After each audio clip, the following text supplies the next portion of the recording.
to today's pre-conference coffee hour, where we're just chatting about the conference and the upcoming World Conference, how we're preparing, what we're looking forward to most, and just hearing from you also on what you're most looking forward to and any questions you may have about what needs to be done leading up to the conference, what's going to happen during the conference. So we're really excited to have this conversation with each of you, and we look forward to hearing from all of you. I'm Cindy Ann Alexander, and I'm from Grenada, and I'm the committee chair. I'm just gonna ask everyone else on the committee and our regional coordinator to introduce ourselves. Hi, everyone. My name is Stephanie Argus. I'm joining you from the US today. If you have a beverage, cheers. Thanks for joining us. I have a nice coffee with me. And really thank you for coming to this informal chats.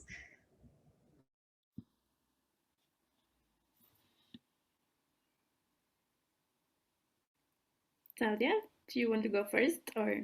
Oh, go ahead, Bibi. Awesome. Well, hey everyone, I'm Viviana Orozco. I'm Bibi, the regional coordinator for the Western Hemisphere, and I'm really glad to see you all here for this coffee hour about the World Conference, virtual World Conference. So thank you so much for joining us today. Hi everyone, I'm Sadia Adjo. I'm joining from Guyana, and currently I don't have a cup of anything, but if I had to imagine something, I'm having some shandy, Banks shandy. Yeah. Thanks everyone. So we want to begin with inviting you all in the chat to share who you are, where you're listening from, and if you have a drink with you today during our virtual coffee hour, please feel free to let us know what you're drinking. And again, cheers. Thanks for joining. We would like to start by turning things over to Bibi, our regional coordinator, to ask a little bit about some of the emails that you've been receiving. Bibi, what have member organizations been asking? What have delegations been asking? Can you tell us some of those questions that have come up and the answers? Thank you. Right. Well, as you know, we have two ways of registering for this World Conference. The first one is for the written resolutions. Most of the or most of you have registered already. Tomorrow is the deadline.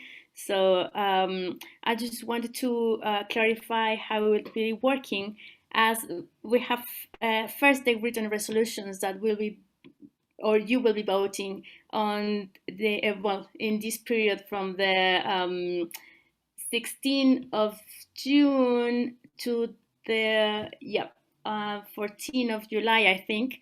So this is quite important, as you will have to discuss the motions and the written resolutions with your MO before voting. So as you know, and you have registered, you have your head delegate with writing with voting rights. Yes, that's it.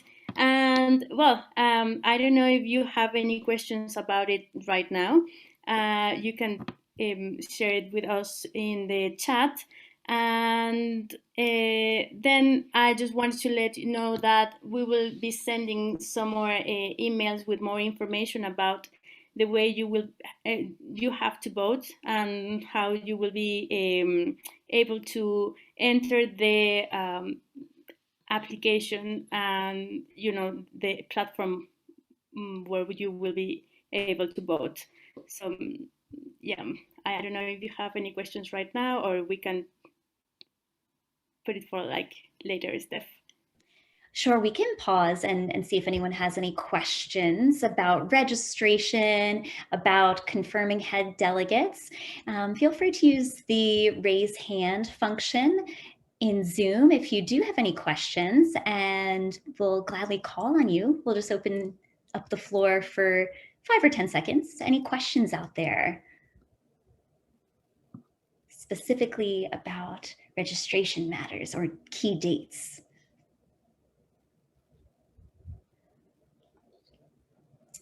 Not yet, I think, BB. So maybe we'll, if you do have questions, folks, please feel free to put them in the chat. Oh, Cindy Ann, do you have a question or a comment you'd like to share? Well, not a question, but a comment, but just to underscore that tomorrow is the deadline, as Bibi would have indicated, for registering head delegates for written resolution, which is a very different deadline for registering for the conference. So as Bibi would have indicated, there is a process of written resolution voting that takes place in the coming month, right? And so it's important to recognize that there's 2 registration processes that are happening right now. So if there's anyone still questioning whether they have actually completed both registrations, feel free to let us know, and Bibi can always confirm with you if you're all set for both registration processes. Mm-hmm. Thank you, Cindy. A question that we have for the group to get the conversation flowing is we'd love to hear from anyone who has attended a world conference before. If you could tell us a little bit about what that was like for you, your impressions, that would be wonderful. We do have some folks on the call who have not necessarily attended a world conference previously. So if there's anyone who would like to share first, again, please feel free to let us know. And we welcome you to share out with the group. I can break the ice if you want. Hello, everyone. I went to one world conference, the last one in India. I was part of the procedural team, so it was fun and stressful at the same level. The world board election was so stressful. I don't know if someone was there in that occasion.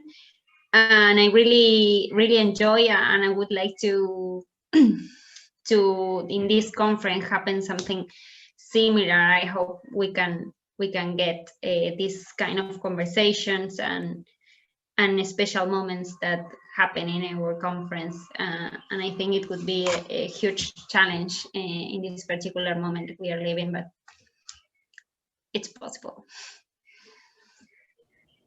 Thanks so much, Candela. Was anyone else in India? Any other folks attend the World Conference in India or maybe in a different location? Hi, everyone. My name is Margaret Petrona, and I'm from Curacao. I have attended the World Conference in Hong Kong a few years ago. Thanks, Meredith. Is there anything that stands out to you about that experience, or any key suggestions that you might like to pass along for folks who might be experiencing World Conference for the first time in this virtual format? Okay, this is different because it is virtual, and what we were discussing so much about it was the fact that they had a very good way to receive all the guests and the participants from the airport till the venue of the conference. It was nice. You could have seen all the Girl Guides of Hong Kong also a few times during the conference. And I think what will be different from that one and all the other ones is that we won't be seeing so much Girl Guides in this one.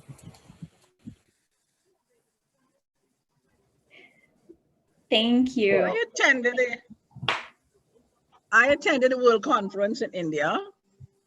I was particularly pleased with those group sessions that we had when we got together with the delegates to discuss challenges and so that we face in our organization. And sometimes you think that you're alone. And when you listen to the other delegates, you say, but all over the world, you know, these challenges seem to be the same. And when we put our heads together, we were able to come up with so many, you know, answers to the problems that we were discussing. And it stays with me. I am really, I cherish that moment. I came back to my organization and I shared it with them, and we have put some of those things into place to overcome our challenges. So I can tell you, another thing I love when I go to this World Conference is to hear everybody stand and sing the world song. Oh, to me, it's always a hair-raising moment for me. So the conference is, quite a lot of it stayed with me, and I've shared it with the members of my member organization. So I'm really grateful for that opportunity. Thank you. Thanks. I like to add here, Stephanie, because I have been to a World Conference, and I can echo what has been said before, that it is a time where it's also, you know, busy with lots of decisions and discussions, but it's also a time where you connect and really hear from each other, share ideas with each other. And so I echo that feeling of, you know, that sisterhood that you feel, and networking connections that you have available to you at the conferences. And also to know that, you know, online would be a little different, right? It's not going to be the same face-to-face atmosphere. It's going to be joining in a platform similar to this, so it might be a little bit different from what we have taken back, but there's still opportunity to take back great things from the online conference. Cindy Ann? I didn't want to interrupt. Yes, I think I hear Karen. Go ahead, Karen. Oh, sorry, I didn't want to interrupt. It's Karen Lang, GSUSA. Great to meet all of you. Thank you for having this. It's very helpful. I'm brand new to the post of GSUSA National President from this October, and had been on the board before and have been to many GSUSA national conferences, but never a world conference. So I'm so excited about this, even though it's virtual. And I just wanted to add that we had to do our national conference in October virtually. And the one thing that we noted was that all of the prior years where we had girls that would be so deferential to the adults, and they would queue up in line to ask questions, but they'd always let adults go first. This one, the girls were so much better than all of the adults on the technology. They were in line first. They were up at the mic. And so we got more interaction with the girls than any other conference before. So I think that it can be done. And I think that, like Kendall talked about, having these intimate moments, and it's going to be different, but I really think with sort of breakout sessions, and we did a lot of preparation for it with smaller groups and delegates getting together, and a lot of different ways to have this format like this meeting. So I think it can be done, and we came away with it, and I was more excited about that convention than anyone prior. So I'm looking forward to this. Thank you. Thank you. And I'm happy to hear your excitement for this one as well. I'm looking forward to the difference. I think I heard, Stephanie, I think I heard Adwa started to speak as well. Yes, I was just saying that I, thanks Cindy Ann, had the opportunity, and I'm Audra from GSUSA also, and I had the opportunity to go to Hong Kong and India. And I'm just echoing what everyone has already said, that it's really great to come and network with one another, kind of, you know, get really good learnings, have an opportunity to really connect with one another with those and make decisions about how best we go forward, you know, as a global movement, and then see what that looks like when you go home. So, you know, as it's been echoed, Karen said about our convention in Cindy Ann, it's going to be different, but I think there's still an opportunity to come away with some of those same feelings and interactions. So looking forward to it. Thank you, Adwa. Shucks. Is there anyone who would like to share about an experience they've had at a prior World Conference who hasn't had the opportunity yet? Just a reminder that you are welcome to use the raise hand function on Zoom, and we'd be glad to invite you to share out.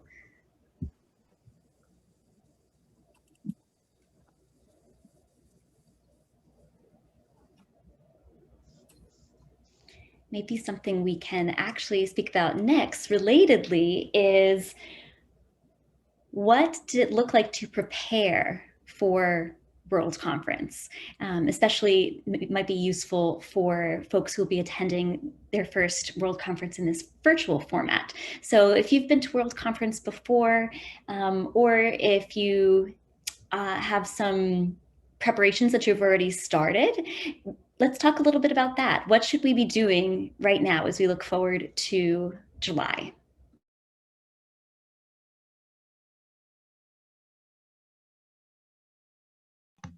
I can break the ice once again. I agree. I didn't remember who said that you are alone in a conference. At least in the case of my member organization, I'm from Argentina. It's common to only one person come as delegate because it's so expensive and there is too much journey every place in the world for us. And for that reason, we are so happy that in this conference we have 10 observers and 2 delegates. So we are so happy that we have a delegation. So we have in contact via email and WhatsApp to talk about motions, and I think there is a very great work to do it in with a delegation instead to be alone. It happened to talk with this about this in the world board, in the national board meetings, but only one person come, and it's difficult to all the board to be actively involved. And I think in that case, this is happening because all want to know what is going to happen and the sessions and the schedule. And I think this is a very good thing that the virtual conference is allowing us.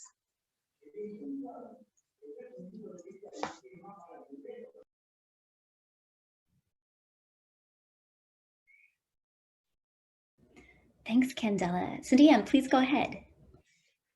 Thank you, Candela, for sharing that the opportunity this time around for member organizations who would typically look at costing and not be able to have many persons attend are having the opportunity now to have 2 delegates, 10 observers. So in the registration process, you are able to expand your delegation, because that costing is not a barrier in this case. So that's definitely an opportunity for member organizations there. And also I like that you would have shared that you get together in your WhatsApp groups to look at the documents that have come forward, the motions, and really discuss it, because that's really a key part of preparing for a conference, right? Getting familiar with the documents, understanding what is required of the delegates when getting to the conference, and really asking questions on any of the items that are shared. And if you have any questions, again, we are here to point you in the direction of any information you might need, answer any questions that we can, and really just support you to get ready to participate fully. And one of the things I want to highlight as well on the topic of discussing the motion topics is that this year's conference is a little different, as we know, well, a lot different. And so the time for conference activities within that time frame it will include lots of discussions. Of course, will include the voting sessions, all of those sessions. But we don't have everyone in one hotel being able to chat with each other after sessions have ended, or you meet someone in the corridor on the way back to their rooms and have these discussions during the conference week. It will be different. And so that is why we are having these series of conversations, these coffee hours, where we can actually facilitate some of these conversations between delegates. And also, if you have a need to connect with delegates or delegations, feel free to let us know. We can try our best to facilitate these conversations as well. So whether it's before the conference week or during the conference week. for sharing, Cindy Ann. I see that Bibi has her hands raised. Bibi, you can go ahead. Thank you, Sadia. Okay, so yes, talking about the registration process and everything, I'm sharing right now the link for all of you that haven't, or the emos that hasn't registered.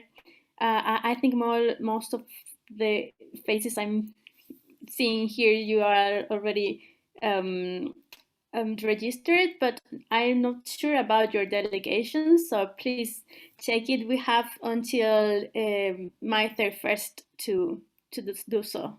So if you have really any questions, or you have any doubts or comments, please let us know. And yeah, I don't know, Cindy Ann, if we want to discuss right now some of the motions or the processes for the World Conference, maybe.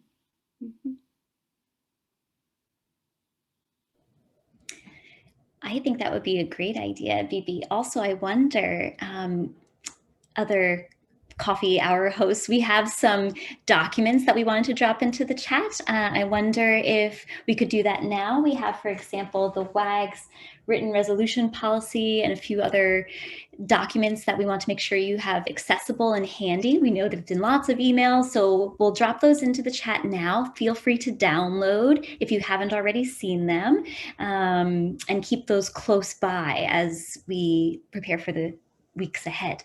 So let's talk a little bit about what will happen at World Conference. Cindy Ann, can you tell us what will happen? What are some of the processes that we'll be engaging in? What is our community coming together to do? All right. So as you know, this year it's going to be a two-part process. So as Bibi would have introduced us with deadlines, we know there are two parts. One would be written resolutions, and that will take place via voting on online platform and app, where you would be expected to submit your head delegate that you would have submitted would be expected to vote on behalf of your member organization. There are 3 topics of written resolution that will be voted upon prior to World Conference, and you would have realized or been received communication about the consultation about these topics. So of course, we will consult with member organizations, get your feedback, of course, incorporate your feedback into the final product, and then produce those for written resolution. So the 3 topics would be the membership fee policy, the Compass 2032, and membership proposals for this year, for this triennium. And then there is one other topic that will be voted on via written resolution this year, but it will actually be after the conference, and that one will be the global strategy for 2022 and 2023. Consultations on those will begin in September. So the 3 other topics will be voted on before. So that is why the deadline for the head delegate for written resolution is tomorrow. Then the actual World Conference week, though, we will be having discussions and sessions that will address the election of the World Board. We will be voting on motions submitted. We will be voting on the bids to host the next World Conference, and we will also be announcing any Medal of Service awardees for this year. So these are the topics that will be addressed during World Conference week. Just as a reminder, registration for your delegation for World Conference is May 31st, right? That deadline. And the conference week is July 27th to the 31st. There will be it will be early for us in the Western Hemisphere. It will be from 11 a.m. UTC up to 2:30 p.m. UTC. So that actually works out to be 7 a.m. Eastern Standard Time, and of course much earlier for persons, let's say, in Mexico. So it's an early time for us. It's going to be that same time each day. So it's something that delegates will have to think about how you're managing your early hours, right? There would also be a campfire on the last day, in right after the last session. So that's what World Conference would look like. One of the things I want to highlight again is that if you are, as a member organization, looking to connect with other member obligations, let us know. We will see how we can facilitate that connection. As a region as well, we would have a few connection points with you during that week. So that's a little bit about what's going to be happening in the next coming months.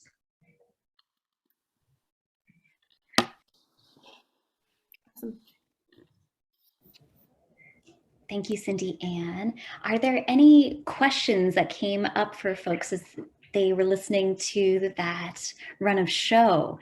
Anything that we can provide more details about?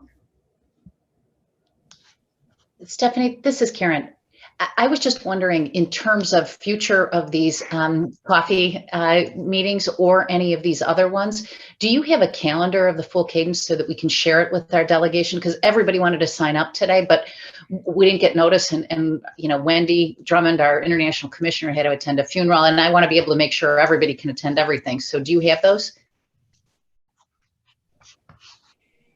Thank you so much for asking, and thank you everyone who was able to join us. We know it was incredibly short notice.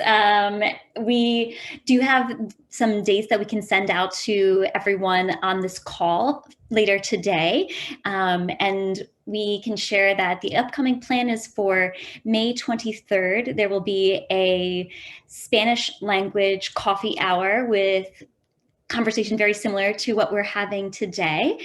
And then once we confirm with our interpretation team by the end of May, we are selecting a series of 4 dates that will be open for Western Hemisphere candidates to the World Board to have a chance to say hello to member organizations and have a chance to interact virtually. And then the latter 3 dates in June, which again are to be confirmed once our interpretation team is good to go, will be open to all World Board nominees from across all 5 regions. And the Western Hemisphere is really happy to be able to host that conversational space. We will have most of our sessions at this same start time in the afternoon, but we will also make available a 7 a.m. Eastern time start for some of our colleagues in regions that are a few time zones ahead of us. But maybe Cindy Ann and Bibi, we can work to share that later today, since we know that we also want to get that information out to folks as soon as possible.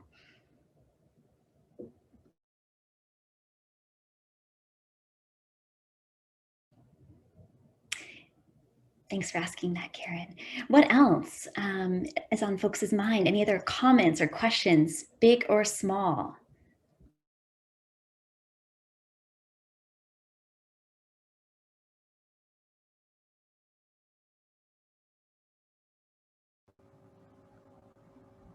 Hi, good afternoon, everyone. Hi, Stephanie.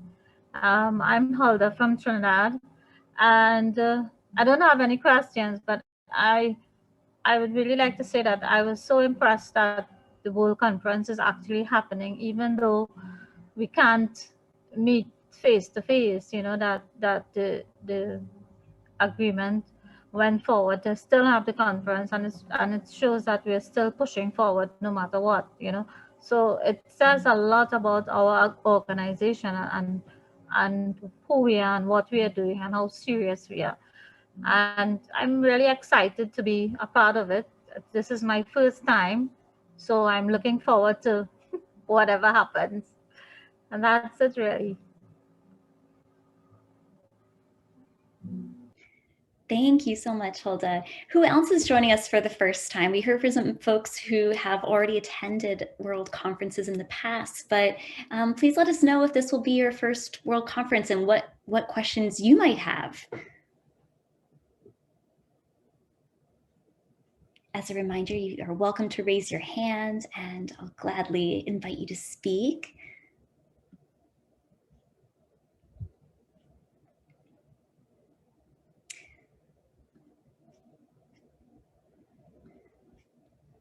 we can always welcome folks to use the chat function as well if you'd like to share in writing. But why don't we move on to discussing motions for the World Conference? Cindy Ann or Bibi, would you be willing to kick us off?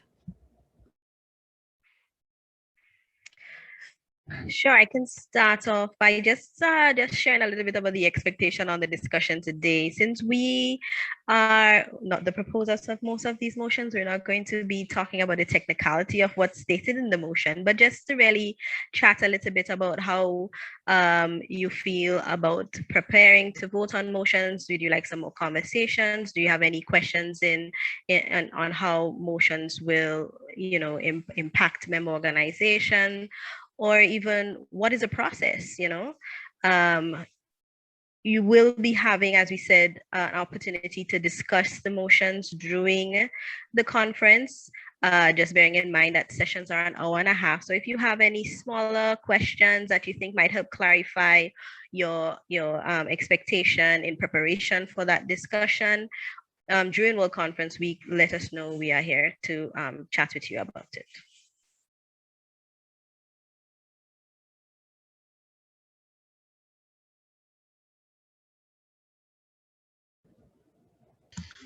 A quick reminder, the final document with all the motions will be circulated on the 26th of May, or I am wrong. That is correct. So there is going to be a World Conference circular being made available on the 26th of May, and that circular will include all motions, constitutional and non-constitutional, with amendments that were received for the non-constitutional motions. So you can look out for those. Just to add to that, in that circular, you would also be receiving the rules of procedure, the final program and agenda for the week of World Conference, the World Board election booklet, and then information on all the bids to host for the 38th World Conference. So all of that information is coming in the next circular. So there'll be a good bit of documents to read and become familiar with. But of course, some of these documents you would have seen prior versions of them before. So it's just to get familiar with this version of them.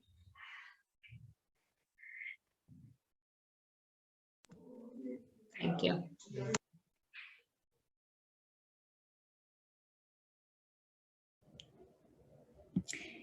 Bibi, would you be willing to tell us a little bit about Motion 32 with the help of some other members who are hosting today?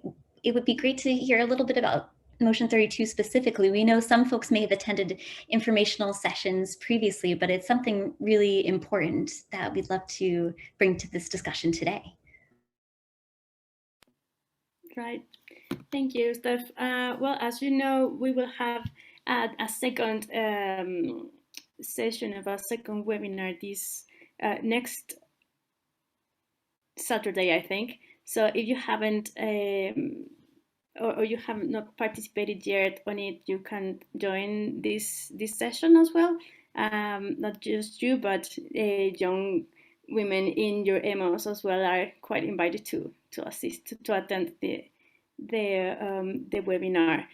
Yes, it is a quite important motion. I don't know if you have any comments or do you know, or what do you think about that motion, that it's right now kind of a priority for the organization? And well, I don't know, Saudia here, if you have any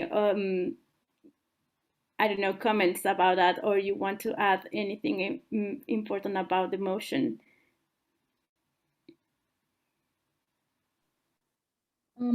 As it relates to motion 32, it's basically for us having the representation of women. We young women in particular. We are aware that currently many of our organizations, they are led by the older folks, but if we are to really keep things fresh, as I would like to say, and keep things interesting and really meet the targets who we want to me, then we need to have that inclusive voice. And through the Motion 32, various emotions, it is hope that we create this space where easily we allow for young women to be represented and to have a voice and to have a space just to be known within our various MOs.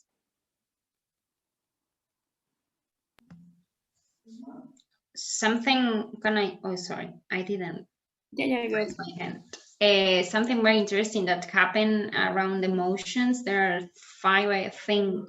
I think there were 6, and now there are 5 non-constitutional motions. From motion 32 is that this allowed to have interesting conversations with some member organization. Argentina, for example, is supporting some of them, and we have a really good conversation with Canada.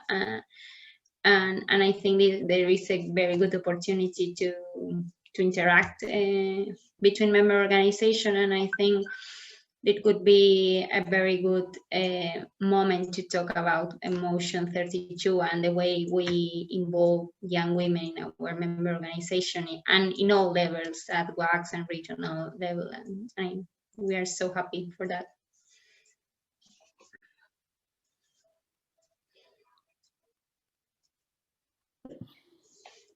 What do you think about it? Like the other representatives of MOs, what do you think? We know that in Argentina, as we conducted this 3rd annual survey that I think most of you have answered, we found that there are a lot of MOs that have at least 5 to 10% young women in their national boards, or at least in their national, in their national committees or region or district boards as well. So it is quite important to us to know, what do you think about that? If it is relevant or it is important, it is a priority of you have not considered it before, you know?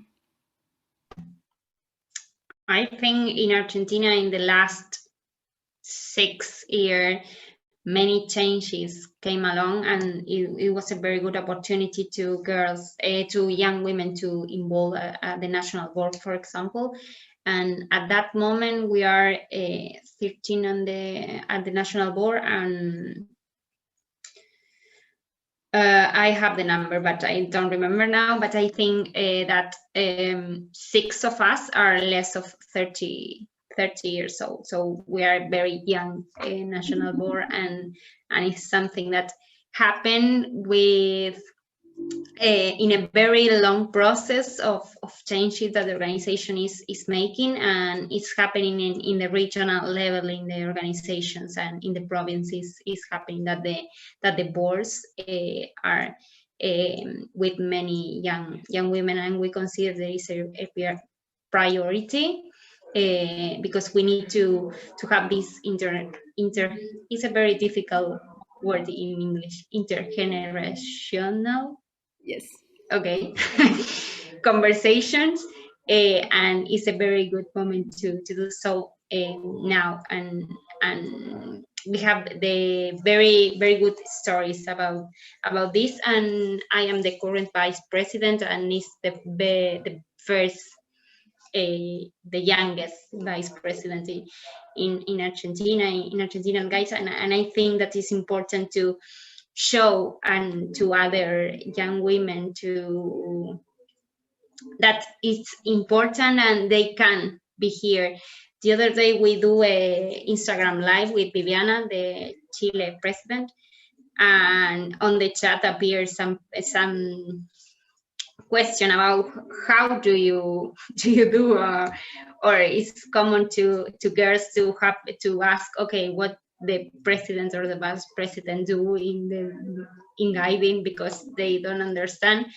And the other very common question is, how do you get that position? And I think that it's important to explain and to tell our story, because I always say I was a brownie, and then I was a guide, and I was in a regional board, and then I was leader for many years. And then we need to plan and to know that we have the skills and the abilities to get the governance position, because we are all in this movement learning about leadership skills, and all have the skills and the opportunity to be leaders at the national or regional and global level. And I think it's very important to have this conversation with girls and with young women as well.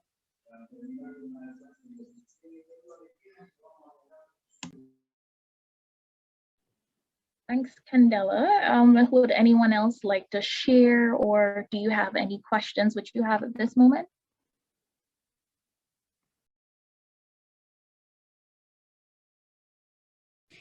Adjoa, please go ahead. Yeah, so I mean, from a GSUSA perspective, I say we are really kind of glad to see this trajectory and focus around modeling around young women's leadership and the importance of intergenerational leaders. This is something I think Karen referenced when she was talking about our national convention and our governance work, where we are able to have at our local councils girls on boards as well as in advisory teams. And so it's something that we have really worked on, I think, the past few years of really modeling what intergenerational leadership looks like. And I think we're in a place where locally that's something that's very strong. And we see that when we look at our national meeting that we have every year. So we're glad to see this coming forward at WAGS and the importance of that. And I think we also, when we think about intergenerational leadership and young women, that we need to think about it. Yes, what does that look like at the World Board, but what does that, kind of look like throughout WAGS as well, in addition to member organizations. So glad this is coming forward. And I know we're very honored to be co-sponsoring 2 of the Motion 32 motions that are coming forward. Just a very fast comment. I have in 2 meetings, but in the first one in the morning, I heard a phrase that it was another topic, but it said, if you don't see, you can't believe. And I think that something similar happened with young women in governance position. It's important to see young women in governance position, indeed, to start to believe and think you already can do that and you have the skills. But it's important to have young women on the table making this possible and making others to believe on this.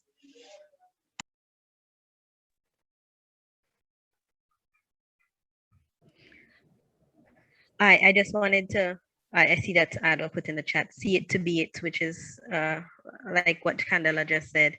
I just want to also, again, just underscore what is said by both of you, and just really, as Adwa said, really would like to see this from not just the global level or the regional level, but in the MOs, where young women really do have the opportunity to hold these spaces and have, contribute to the development of our movement, which is really a movement for girls and young women. And so their perspective is really important. And so I'm really happy that this is one that's, has gotten as far as it has in the conversation, and really getting to the point of, being something that's integrated in our movement. I think something that is very key as member organizations think about how to enact this on a national level or a local level would be ensuring that the processes and supports are thoroughly encompassing young leadership. And I mean that I believe that we might need to illuminate things sometimes or explain some things sometimes. I had the opportunity to support some young women in high school to attend a Girl Scout council level board meeting. And just some of the procedures are very particular: who speaks when, what voting looks like. And if it's your first meeting, that can be really alienating. Or if it's your first experience, it's not always so accessible. So I think it's really crucial that not only are young women enabled to occupy these roles, but that we support them with tools to have a successful experience, and one that isn't confusing or requires knowledge of jargon or a professional course in parliamentary procedure before you're able to authentically add to the conversation. I think that's really, really something that I would love to see as we move forward with supporting young women leaders. Stephanie, I think you guys are already doing it, and that's what's so incredible. I mean, for Compass, 2032, we spent internally with all the adults, et cetera, because we are, a lot of lawyers and, love parliamentary procedure and Robert's rules.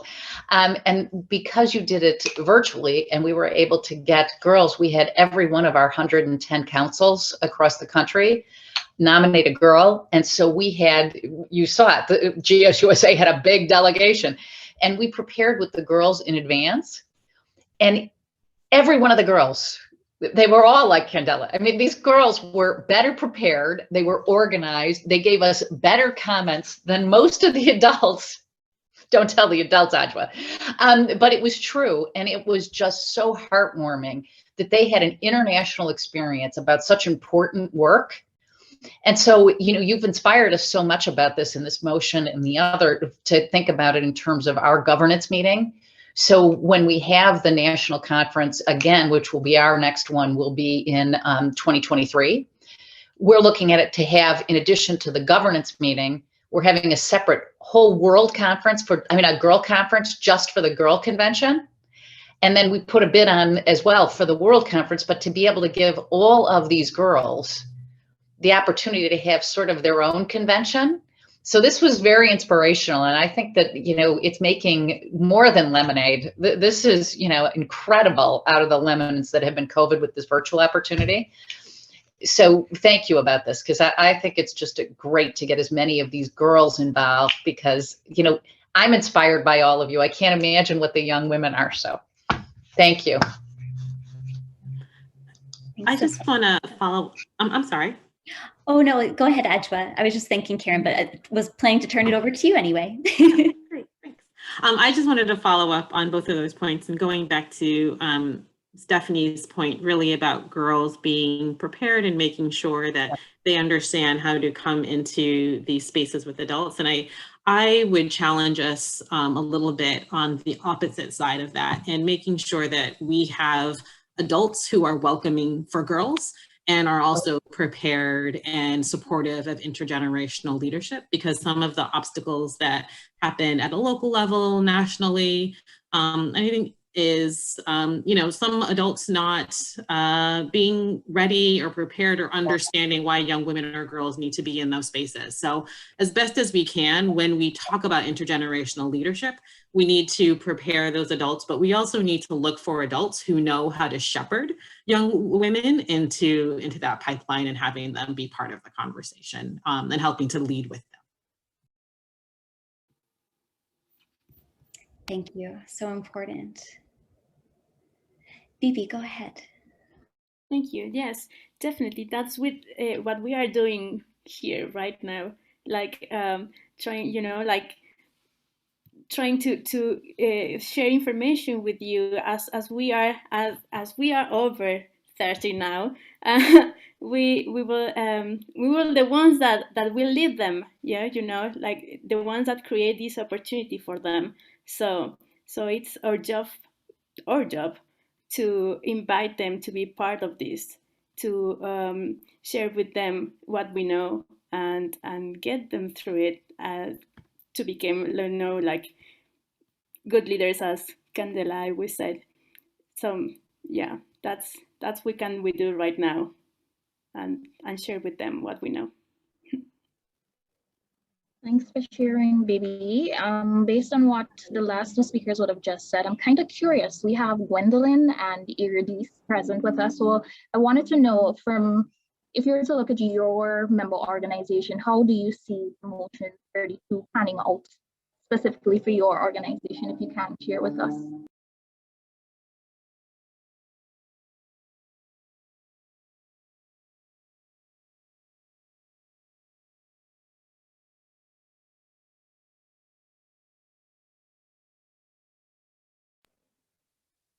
Gwendolyn or Iridis, are you still with us? I think we lost them. Okay. Josephine, would you like to share with us?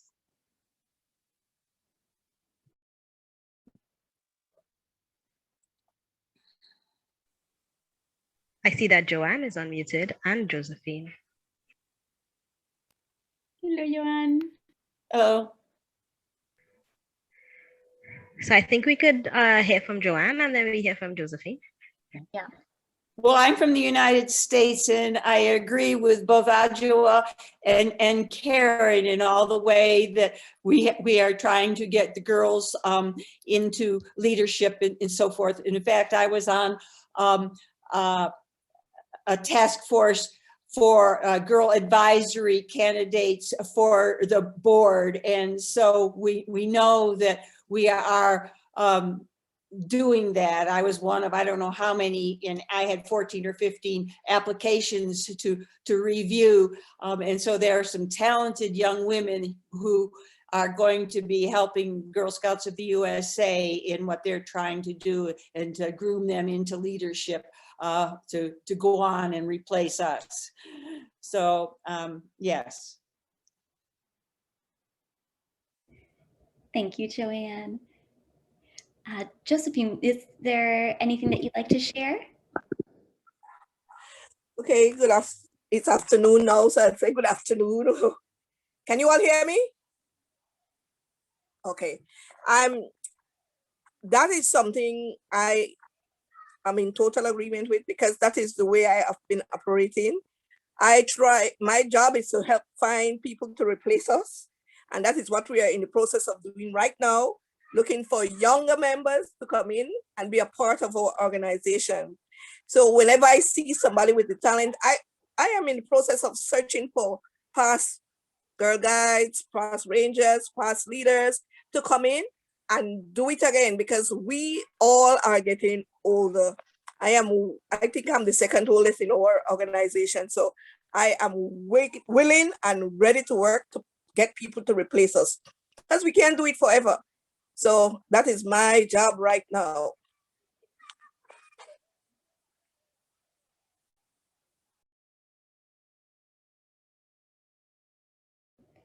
Thank you. Love that.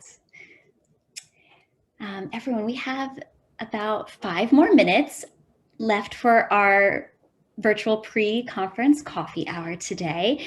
And we know that we haven't had a chance to hear from some folks. I see that Gwendolyn and Hulda have unmuted.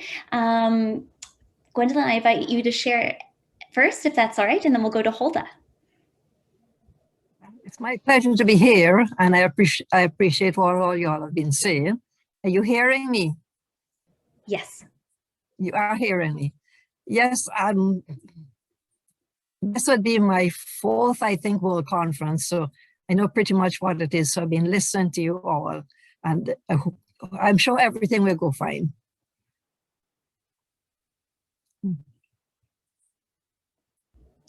Wow, 4 World Conferences. Great to have you at another. Thank you. Hulda. Well, the first one was when we became a member of the World Association. And then, an associate member, then the full member in Kenya. And then, of course, there was another one in Singapore. Mm-hmm. And there's another somewhere else. I think it's about 4 I've been to already. So I have an idea what it's about.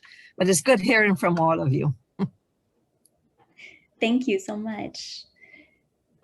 Hulda, would you like to share a comment? I just wanted to reiterate how important Motion 32 is, because we say we are encouraging young people and we want them to take the positions and lead the organizations, but what more often than ever happens is that these young people come in and they are so frustrated, and they come in with all the energies and all the great ideas, and what happens is that they're shut down and cut down so quickly that they are never given a chance to actually do anything and show how much they can contribute. With motion 32 now, we actually have a policy now where we are saying, yes, we must and we have to do it. We are not asking to do it. And this is one of the critical things in policy making. Just to say it is not good enough, but when we put it on paper and we say this is what we want to happen, then it takes effect. So I am really, I'm one of these people who supporting. I'm not that young. And I keep telling everybody, when I get a certain age and I retire, I'm not too sure how dedicated and committed I would be, in terms of holding a position. But the thing is, this is what we want.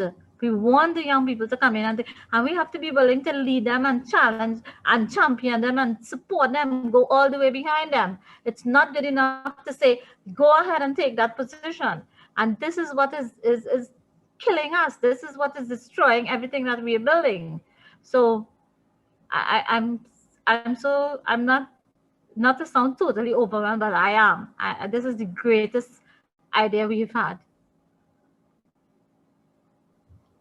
Love that Thank you. response. Thank you. In our final minutes together, would anyone else like to share, especially if we hadn't had a chance to hear from you yet?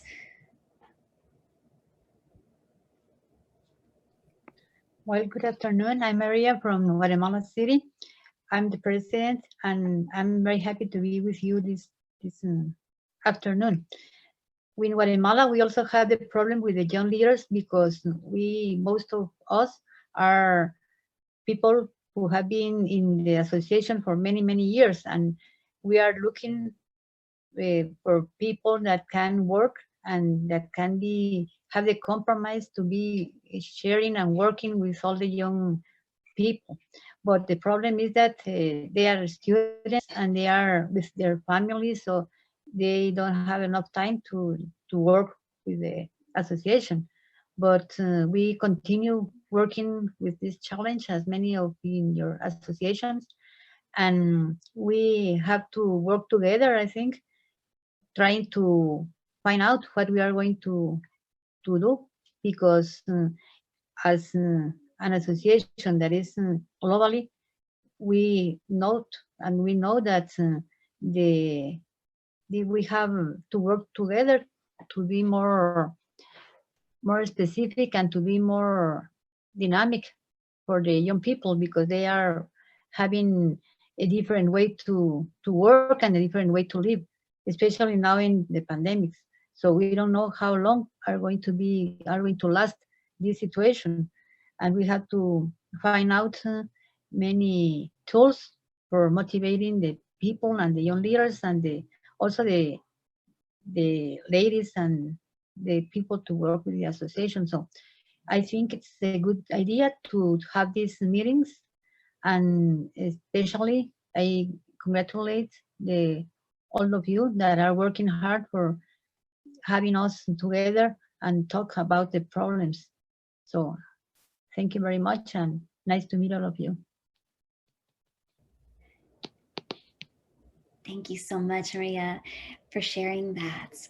In our final minute together, actually, I see that Jacqueline Dolly has unmuted. Jacqueline, would you like to share some comments? When I first spoke, I didn't mention our country. I'm from Trinidad and Tobago. Yeah, I am in total support of motion 32. What I'm trying to do is to get the other members of the association to buy into the idea. Because as somebody say, we need to shepherd the girls, we need to provide the guidance for them.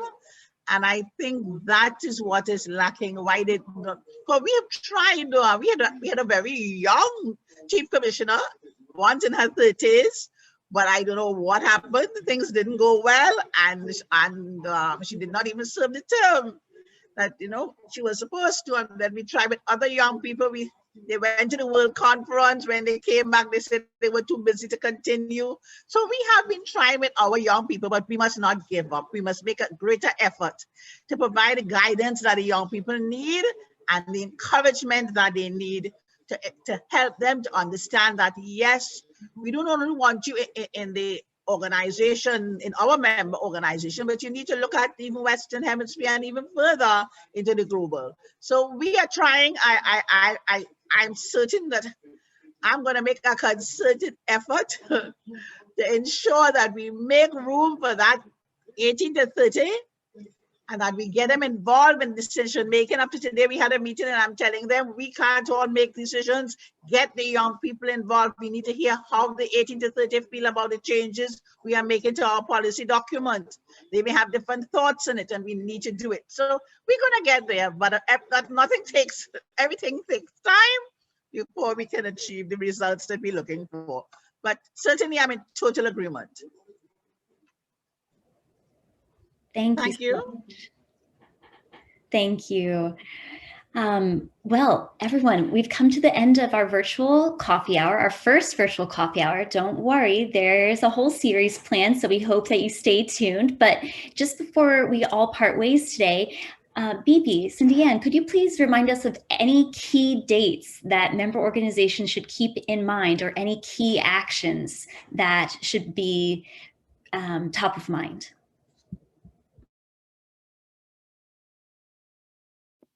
You want to go? Oh, okay. All right, thank you. So just to remind everyone, to tomorrow. Jan, can I say something here before you close off? Sure, go ahead. Are you hearing me? Yes, At the moment, guidance is very much at a standstill here in St. Vincent. I think you know what has been happening. We've had first the COVID. Yes. We've got dengue fever, and we've had a very, violently erupting volcano. Yes. So a lot of the guides are all in shelters, and the schools, of course, are not open because the shelters are the schools. So, but from the 22nd of April, we have not had any more eruptions, but it's still, the volcano has not gone back to sleep, as it were. It is still there. It is still giving out gases. So we do not know. So at the moment, we have some very nice guide leaders, very young people who are trying to work with the guides online, rather, do virtual training online. And that's basically what is happening. Only in Kingston, we're able to, do a little more. And for instance, we have met as a council, but we do not know when, and we're just hoping that things would clear up soon, so that we can start back with our meetings and know what's happening with our guides. Thank you. Hey, thank you for sharing that, and we continue to keep you in our thoughts. I know that we have been sharing information across our region with member organizations about the situation in St. Vincent and the Grenadines, and many have opted to connect with you directly. So we really are keeping you in our thoughts there. And anything that you think you would like to share with us in terms of how you could connect or whatever support member organizations can provide, do let us know and we will continue to share it. At the same time, I'd like to say some thank yous to Trinidad and Tobago, Dominica, Grenada, St. Lucia, St. Kitts. They all sent in goods and so for the guides here in St. Vincent, things that were needed because everybody had to run from their homes and, mattresses and things like that. They have been sending them. So I'd like to say thank you very much to them right here. I'm sure Trinidad is listening because I heard a while ago. So we know we have written to them, but I just wanted them to let them know, how much we appreciate all the help, the loving care, and so that they have shown to us here in St. Vincent. Thank you. Thanks to all of them. Well, some of them are on and would have heard you today, and I'm sure. Right, that's what I was hoping. I'm hoping. I say thank you on behalf of my organization in Trinidad, and we have lots more to send. Thank you very much. We really appreciate all the help you give. Welcome. Thank you. And again, our thoughts continue to be with you and our sisters in St. Vincent and the Grenadines as we close off today. So I'm just going to share a couple dates just as reminders. May 16th, this is tomorrow, but just be mindful because of time differences. We actually are, the deadline actually is more like midnight, closer to, very early in the morning. So if you are still thinking of registering anyone, you should try to do that by the end of tonight. That's for the head delegate for written resolutions. In terms of World Conference registration, you have some time until May 31st, and then look out for correspondences on the consultation meetings on the different topics of work of the written resolutions, as well as correspondence on more engagement opportunities like we are having now, regionally as well as globally. There'll be some engagement opportunities as well. And so just join the conversation and help, get yourself ready, get your member organization and delegates ready, and share with each other as we prepare for World Conference this year.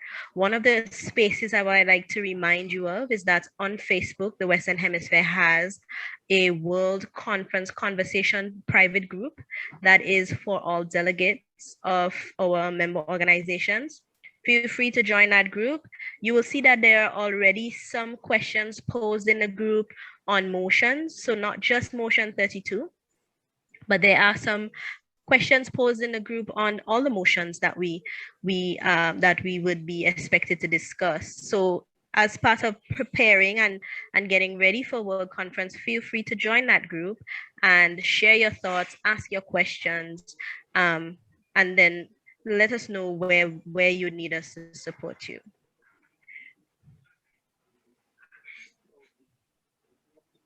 Thank you so much, Cindy Ann. I've just dropped the link to that Facebook group in the chat. So if you hadn't had a chance to join us, we welcome you to participate and keep the conversation going online in between our face-to-face coffee hours. And we really thank you for joining today. It's been so great to connect and see so many of you with us. The Western Hemisphere Regional Committee and the Regional Coordinator will stay on the call in case any member organizations have a question they'd like to ask in a more intimate environment. But we can't wait to look forward to this World Conference together. Such an exciting thing to experience. Thank you for all that you're doing to prepare your delegations and observers. Thank you. Thank you, everyone. We wish you a good rest of your day. Thank you. Thank you. Bye-bye. Thank you.